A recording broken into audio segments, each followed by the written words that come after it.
Chafetz Chaim, jour numéro 70. Chet, paragraphe 8.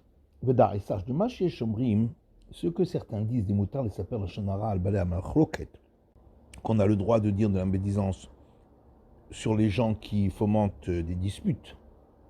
Davkai Mouroé, seulement s'il voit, Shaliede, chez Yigale, Ifne Anashim et Godel Tarmitam, basé à Inyan, que par le fait qu'il va révéler aux gens la grande perfidie de ces gens-là à ce sujet, Veirou chez Enadinimam, et les gens verront qu'ils n'ont pas raison, ces gens-là, ou mitorze touchbat à machloket, et grâce à cela cessera la dispute.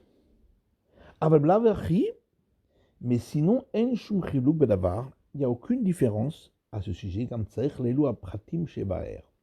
En plus, il faut que soient accomplies les conditions que je vais expliquer. Aleph, premièrement,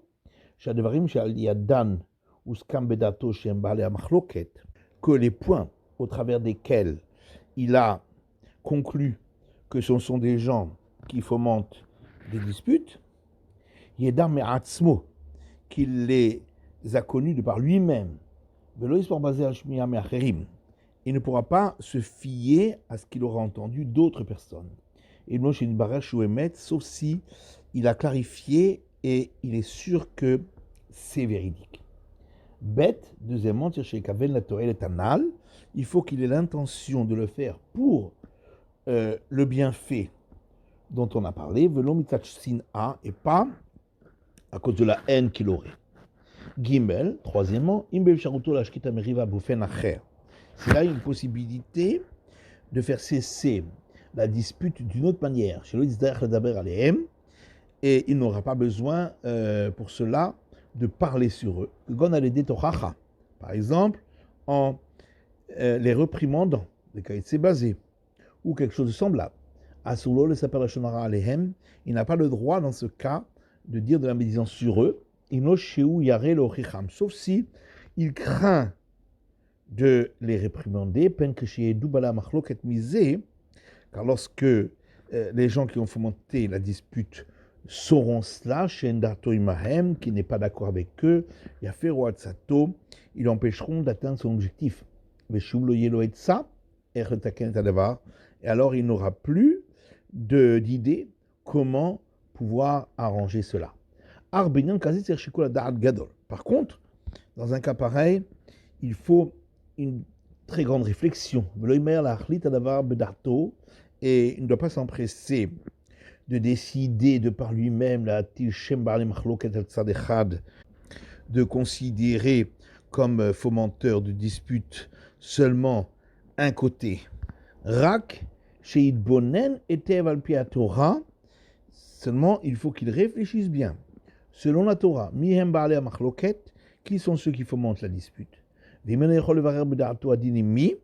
s'il n'arrive pas à clarifier de par lui-même qui a raison, Shevalta Sardif, il vaut mieux qu'il ne fasse rien. Tête, paragraphe 9. Que même faire honte ou dénigrer des morts, Gamken Asur, c'est aussi interdit. Et les décisionnaires ont écrit qu'il y a une institution et une excommunication qui a été décrétée par les anciens, chez Lolo Tzilaraz le Shemra Alametim, de ne pas dire de mal et de médisance sur des morts. Et c'est même dans le cas où le mort était un ignorant. À plus forte raison, si c'était un sage en Torah,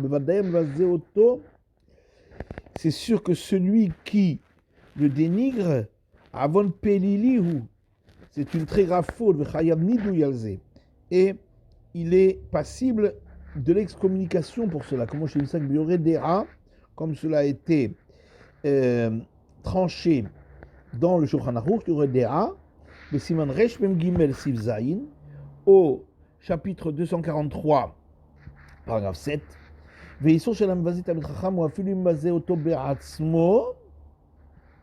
l'interdiction de dénigrer un sage en Torah, c'est même s'il le dénigre lui-même, et à plus forte raison qu'il est interdit de dénigrer ses paroles de Torah.